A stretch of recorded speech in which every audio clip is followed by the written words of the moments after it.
ونؤمن به ونتوكل عليه ونعوذ بالله من شرور أنفسنا ومن سيئات أعمالنا من يهده الله فلا مضل له ومن يضلله فلا هادي له وأشهد أن لا إله إلا الله وحده لا شريك له وأشهد أن سيدنا ومولانا محمدًا عبده ورسوله صلى الله تعالى على خير خلقه سيدنا ومولانا محمد وعلى آله وأصحابه أجمعين. اللهم صل على سيدنا ومولانا محمد وعلى آل سيدنا ومولانا محمد وبارك وسلم صلاة وسلاما كثيرا كثيرا. مولاي صل وسلم دائما أبدا على حبيبك خير الخلق كلهم. أما بعد فأعوذ بالله من الشيطان الرجيم.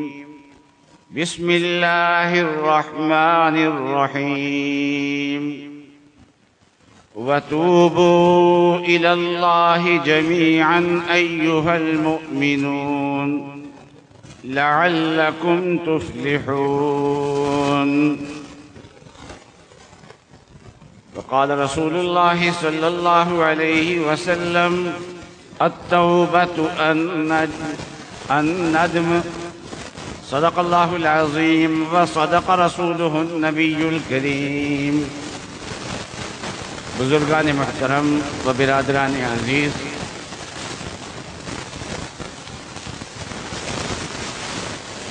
آج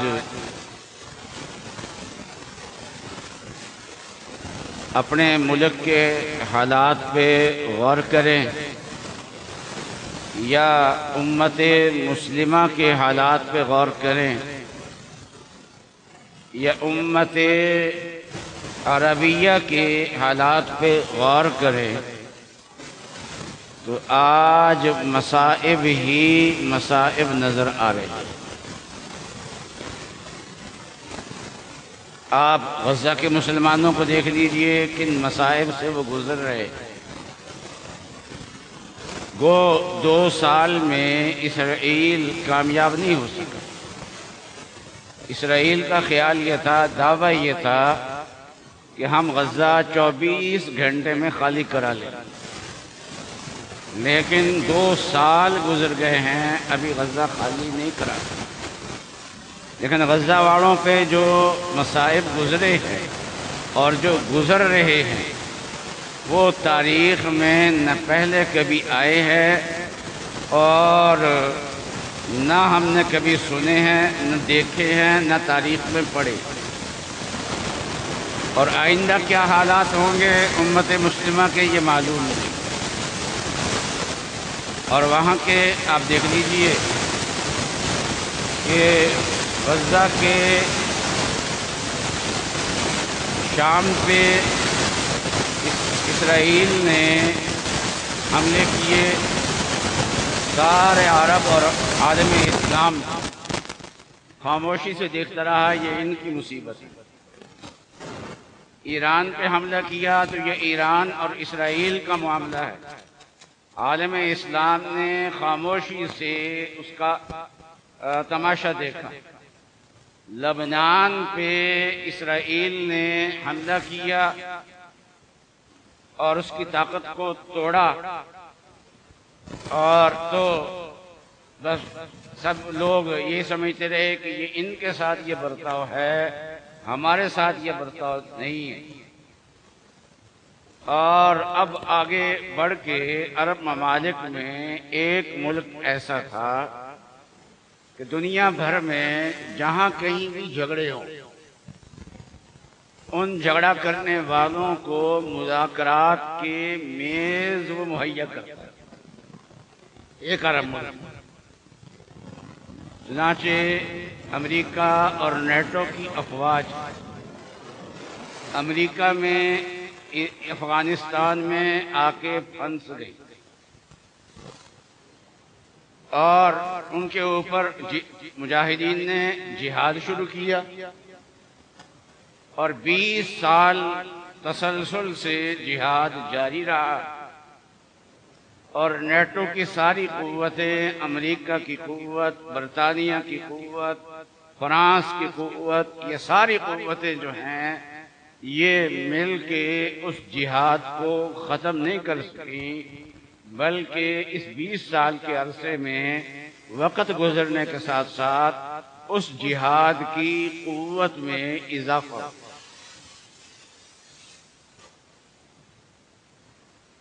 اب یہ مجاہدین یہ چاہتے تھے کہ امریکہ اور نیٹو یہاں سے نکلے، ہمارا جہاد اس مقصد کے لیے ہے کہ یہاں سے نکلے، اور امریکہ یہ چاہتا تھا کہ ہمیں کوئی عزت کے ساتھ یہاں سے نکالے۔ پھنس گئے 20 سال میں، وہ جس جہادی قوت کو وہ ختم نہیں کر سکا، آگے بھی توقع نہیں تھی، تو صرف امریکہ کا خرچہ ہو رہا تھا اور فائدہ نہیں ہو رہا تھا۔ تو اس عرب ایک ملک نے ان دونوں قوتوں کو مذاکرات کی میز پہ بٹھایا اور مذاکرات چلے۔ پاکستان کے اندر بھی وہ میز سجی اور یہاں پر بھی مذاکرات ہوئے، وہاں زیادہ ہوئے، اور اس کے مذاکرات کے نتیجے میں امریکہ جو ہے وہ یہاں سے نکلا، اپنے آپ کو نکالا اس نے یہاں سے، اس مصیبت سے، اس مشکل سے، اور مجاہدین جس مقصد کے لیے جہاد کر رہے تھے ان کو وہ مقصد حاصل ہو گیا کہ یہ دشمن آیا ہے ہمارے ملک پہ قابض ہے، یہ نکل جائے، وہ نکل گئے۔ اور اس کے علاوہ بھی اب اسرائیل کی جو مزاحمت تھی ایران کے ساتھ یا مختلف ملکوں کے ساتھ، حماس اور اسرائیل، ان کی آپس میں جنگ ہے، تو جنگ کے نتیجے میں، جنگ کے ساتھ، جنگ کے شروع میں، جنگ کے درمیان میں یا جنگ کے آخر میں،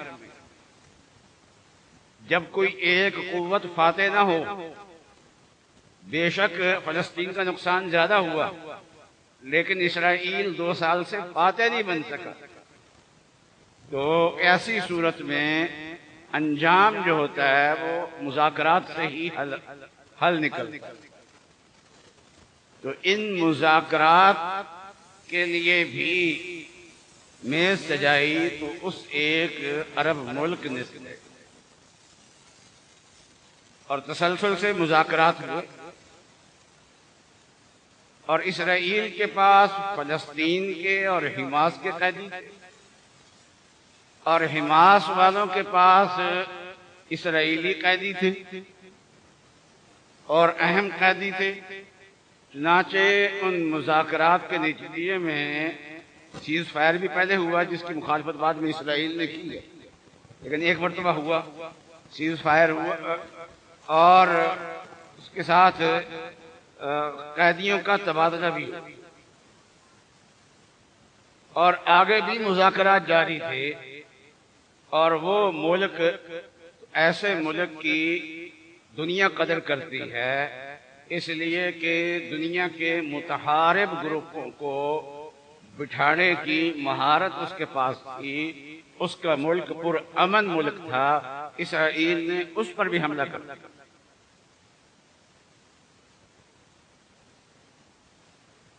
اور یہ اسرائیل اکیلا نہیں ہے، بلکہ امریکہ کی حمایت کے ساتھ ہے۔ گو ٹرمپ کتنا بھی کہتے رہے، مذمتیں کرتا رہے، لیکن ٹرمپ کی اجازت کے بغیر، اس کی حمایت کے بغیر ایسا نہیں ہو سکتا۔ دنیا میں جو ایک مذاکرات کی جگہ بنی ہوئی تھی اور ایک میز سجی ہوئی تھی اور پرامن طریقے سے دنیا بھر کے متحارب گروپ وہاں آ کے امن سے مذاکرات کر لیتے تھے، وہ امن ختم ہوا تو یہ حملہ قطر پہ حملہ نہیں ہے، یہ دنیا کے امن کے مذاکرات پہ حملہ کہ آئندہ کوئی ایسی میز نہیں سجنی چاہیے جس میں متحارب فریق، حتیٰ کہ خود اسرائیل بھی اسی میں آتا ہے، خود اسرائیل بھی اسی جگہ آ کے حماس والوں سے مذاکرات کرتا ہے اور ان سے بات چیت کرتا ہے، اپنے قیدی اس نے وہاں سے چھڑوائے ہیں، میں عرض کر رہا تھا۔ لیکن یہ ہے کہ ابھی عرب کے لوگ جاگیں گے یا نہیں جاگیں گے یہ معلوم نہیں، لیکن کچھ مسلمان ملکوں نے ہمدردی کا اظہار کیا اور اظہار افسوس کے لیے وہاں پہنچے۔ کسی کے ہاں موت ہو جائے نا، کسی کے گھر میں آدھی رات، تو لوگ صبح کو جنازے کا وقت پوچھ کے پہنچ جاتے ہیں۔ جنازہ اگر 9 بجے ہو تو 8 بجے گھر میں پہنچ جاتے ہیں، ذرا گھر والوں سے مل بھی لیتے ہیں اور جنازے کے ساتھ کندھا بھی دے لیتے ہیں اور ساتھ بھی چل جاتے ہیں۔ لیکن جن کا تعلق بہت زیادہ ہو، تعلق وہ رات کو 12 بجے بھی اگر خبر ملتی ہے فوتگی کی، جس گھر کا ان کے ساتھ بہت گہرا تعلق ہوتا ہے، وہ اسی وقت اٹھ کے جاتے ہیں اور جا کے اس کے ساتھ ہمدردی کا اظہار کرتے ہیں اور ہمدردی کے اظہار کے ساتھ ساتھ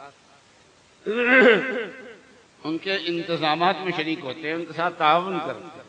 غمزدہ خاندان جو ہے وہ فیصلے خود نہیں کر پاتا، قبر کہاں کھودنی ہے، کیا کرنا ہے، جنازہ کس وقت رکھنا ہے، کہاں رکھنا ہے، کس کا انتظار کرنا ہے، یہ قریبی لوگ جو ہے نا وہ پہنچ کے وہ ان کے غم میں شریک ہوتے ہیں۔ یہ بہت خاص تعلق کی علامت ہوتی ہے۔ تو اس سلسلے میں پاکستان جو ہے وہ فوری طور پہ اور ان کے ساتھ ہمدردی کا اظہار کیا ہے۔ عرب کے لوگ بے شک اپنے عرب ہونے پہ فخر کریں، لیکن ہمارے عجم کے لوگ ساری امت کو عرب و عجم کا فرق نہیں کرتے اور پوری امت کو ایک امت ہی سمجھتے اور وہاں پر فوراً پہنچے ہیں۔ اور لیکن صورتحال یہ ہے کہ جس ملک کے ساتھ یہ صورتحال پیش آئی ہے اس ملک کا سربراہ جو ہے وہ ٹرمپ کے پاس پہنچا ہوا ہے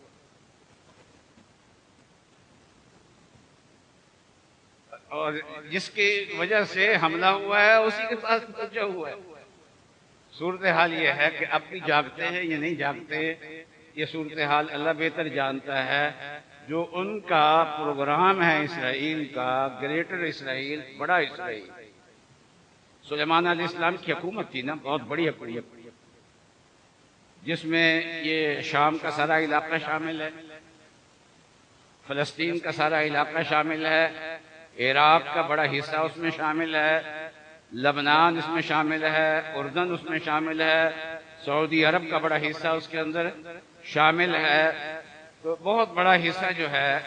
وہ یہ کہتے ہیں کہ جو سلیمان علیہ السلام کی جو سلطنت تھی وہ ہم نے دوبارہ قائم کرنی، اور جو مسجد ہے مسجد اقصی، اس مسجد اقصی کی جگہ جو سلیمان علیہ السلام نے عبادت خانہ تعمیر کیا تھا، وہ ہم نے عبادت خانہ تعمیر کرنا ہے، وہ ٹیمپل بنانا ہے ہم نے، وہ ان کا منصوبہ ہے۔ تو اس منصوبے کی طرف اس کے قدم بڑھ رہے ہیں اور یہ ساری امت مسلمہ کے لیے یہ مشکل حالات ہے اور عربوں کے لیے خصوصیت سے مشکل حالات۔ باقی پاکستان کے اندر کی صورتحال الحمدللہ اس میں انڈیا کی طرف سے حملہ ہوتا پاکستان پہ، اور دنیا کہتی تھی کہ اس کا جواب نہ دینا، انڈیا بہت بڑا ہے، اور خود ہمارے دوست عرب ممالک بھی یہ نصیحت کر رہے تھے کہ بس انڈیا نے جو حملہ کر دیا بس مذمت کرنے پہ اکتفا کرو، ہم سب مذمت کرتے ہیں، لیکن اس کا جواب نہ دینا، وہ بہت بڑا ملک ہے، بڑی طاقت ہے۔ لیکن ہمارے افواج نے کہا کہ نہیں، ایسا نہیں ہو سکتا، کو حملے کا جواب ضرور دینا ہے اور لازمی دینا ہے۔ چنانچہ انہوں نے ایسا جواب دیا کہ دنیا حیران رہ گئی، امریکہ حیران رہ گیا، اور اللہ تبارک و تعالیٰ نے پاکستان کو واضح طور پہ فاتح بنایا۔ انڈیا سے بہت جنگیں ہوئی ہیں، لیکن فاتح کون؟ تو ہم 65 میں اپنے آپ کو فاتح کہتے ہیں، لیکن پھر بھی اس کا فاتح ہونا اس وقت میں اتنا واضح نہیں تھا جتنا اس وقت واضح ہوا۔ انڈیا میں آپس میں اختلاف رہا اس موقع پہ، پاکستان میں البتہ اتحاد نظر آیا، اور مکمل طور پہ اتحاد نظر آیا، اور افواج کے ساتھ پاکستان تھی، اور اس مصیبت مشکل میں افواج نے اپنی مہارت دکھا کے فتح حاصل کی، اور قوم نے افواج کا مکمل طور پہ ساتھ، اس میں بھی الحمدللہ کامیابی ہوئی ہے۔ اور اس کے بعد ایک قدرتی آفت آئی، وہ سیلاب اور بارشوں کی شکل میں آئی۔ پہلے تو سیلاب آتے تھے دریاؤں کے ذریعے سے، جب سے ہم نے ہوش سنبھالا ہے اس وقت سے لے کے اب تک یہی سنتے آ رہے تھے کہ دریاؤں میں زیادہ پانی آ گیا، باندھ ٹوٹ گئے، سیلاب آ گیا، اتنے گاؤں میں سیلاب آ گیا، تو عموماً شہروں کو بچا لیا جاتا۔ لیکن اب اس سال جو بارشیں ہوئی ہیں وہ بارشیں جو ہیں وہ اتنی زیادہ مقدار میں ہوئی ہیں کہ تاریخ میں پہلے اتنی زیادہ مقدار میں نہیں ہوتی، اور یہ آسمانی جو سیلاب ہے، تو پہلے جو دریائی سیلاب ہوتے تھے وہ دیہاتوں میں آتے تھے، یہ شہروں میں، اور شہروں میں 4-4 فٹ پانی کھڑا ہو گیا، اور لوگ اپنے گھروں کے اندر محصور ہو گئے، کھانے پینے کے قابل نہیں رہے، کھانا پکانے کے قابل نہیں رہے۔ تو پہلے شہروں کے لوگ دیہاتوں میں جا کے مدد کرتے تھے، اب صورتحال یہ تھی کہ کئی شہر ہمارے ایسے ہیں، خصوصیت سے گجرات کے شہر میں بہت ہوا، اس کے بعد ہمارے فیصل آباد میں بھی بارش ہوئی اور کافی ہوئی، اور اس میں ہمارے ہاں بھی پانی بہت زیادہ جمع ہوا، اور الحمدللہ اس سے نکلے ہیں۔ لیکن الحمدللہ تو یہ ان مشکل حالات میں ہمیں کرنا کیا چاہیے؟ تو مشکل حالات میں دو کام کرنے، رجوع اللہ، اللہ کی طرف رجوع کرنا، اسباب بھی اختیار کرنے چاہیے، حکمرانوں کا جو کام ہے ان کو وہ کرنا چاہیے، اور جب بیماری آتی ہے تو ڈاکٹر دو کام کرتے ہیں،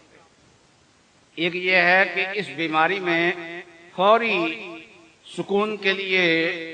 کیا اس کو دوائی دی جائے، انجیکشن لگایا جائے، ڈرپ لگائی جائے، اور پھر یہ ہے کہ اس کے اندر جو انفیکشن ہے جس کی وجہ سے اس کو یہ تکلیف ہوئی ہے، اس انفیکشن کے علاج کے لیے لمبا علاج شروع کیا جاتا ہے۔ تو حکومتوں کا اپنا کام ہے، وہ موجودہ صورت میں جو تعاون کر سکتی ہیں وہ کرے، حکومت کرے، کر بھی رہی ہے الحمدللہ، اور بھاگ دوڑ لگی ہوئی ہے، اور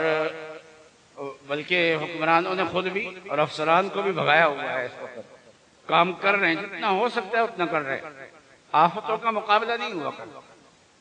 اور یہ نہیں ہے کہ ہمارے پاکستان پہ آئی، یہ سیلاب تو کوئی بھی چیز نہیں ہے، اور جو سمندروں کے سونامی آتے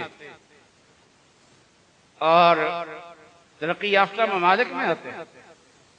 ان کی ترقیاں اور ان کے وسائل سارے کے سارے دھرے کے دھرے رہ جاتے ہیں، آتے ہیں، آفات آتی ہیں، ساری کی ساری دھری رہ جاتی ہے، پڑی رہ جاتی ہے، تو پاکستان میں بھی کوشش کرے حکومت، لیکن یہ ہے کہ پوری کوشش جو ہے وہ کامیاب بھی ہو جائے، یہ کوئی ضروری نہیں ہے، اور لمبے عرصے کے لیے آئندہ کے لیے منصوبہ بندی بھی ان کو کرنی چاہیے۔ لیکن اس کے ساتھ ساتھ سب سے بڑا کام کرنے کا یہ ہے کہ رجوع اللہ کی، رجوع اللہ کے لیے دو چیزیں، ایک توبہ کی جائے اللہ تعالیٰ، معافی مانگی جائے اللہ تعالیٰ سے، اور اپنے معافی میں یہ بھی داخل ہے کہ اپنی زندگی کی اصلاح کی جائے۔ نظر صرف اسباب پہ نہیں ہونی چاہیے، ٹھیک ہے جو اسباب بیان کرنے کے ماہر ہیں وہ اسباب بیان کرتے ہیں، وہ غلط نہیں ہے، وہ اپنی جگہ صحیح ہے، لیکن اس اسباب کے پیچھے بھی کوئی قوت ہے کہ نہیں ہے کوئی؟ وہ قوت کون سی ہے؟ وہ اللہ تبارک و تعالیٰ کی قوت، یہ وہ قوت ہے جس نے ہمارے ساحلی شہروں کو، خصوصاً کراچی کو، اب تک جب سے پاکستان بنا ہے، یہ اس شہر کو سونامی سے، سمندروں کی طوفان سے بچایا ہے۔ یہ اللہ تبارک و تعالیٰ کی ذات ہے، اور ساحلی شہروں کو اللہ تبارک و تعالیٰ نے بچایا ہے۔ جو ترقی یافتہ ممالک میں آتے ہیں، جاپان میں آیا سونامی، دوسرے ملکوں میں آیا، وہ ہمارے ہاں نہیں آیا، وہی اللہ تبارک و تعالیٰ ہمیں بھی بچا سکتے ہیں۔ تو توبہ اور رجوع اللہ کرنا چاہیے، اور دوسری کام ہے دعا مانگنی چاہیے۔ انسانوں کی تاریخ میں، انسانی تاریخ میں اللہ تعالیٰ سے جو دعا مانگی گئی، سب سے پہلی جو دعا مانگی گئی،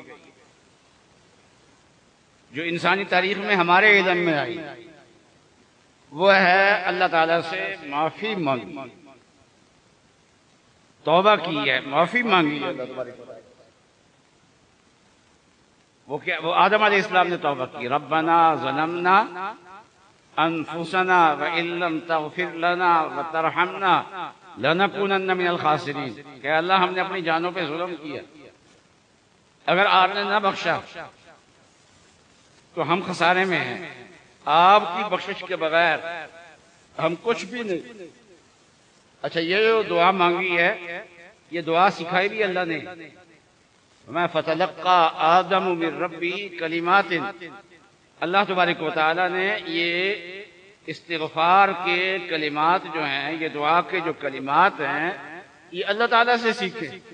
اور سیکھ کے دعا کی۔ انسان کو اللہ تعالیٰ نے زمین پہ رکھنا تھا، لیکن آدم علیہ السلام کو اللہ تعالیٰ نے زمین پہ نہیں پیدا کیا،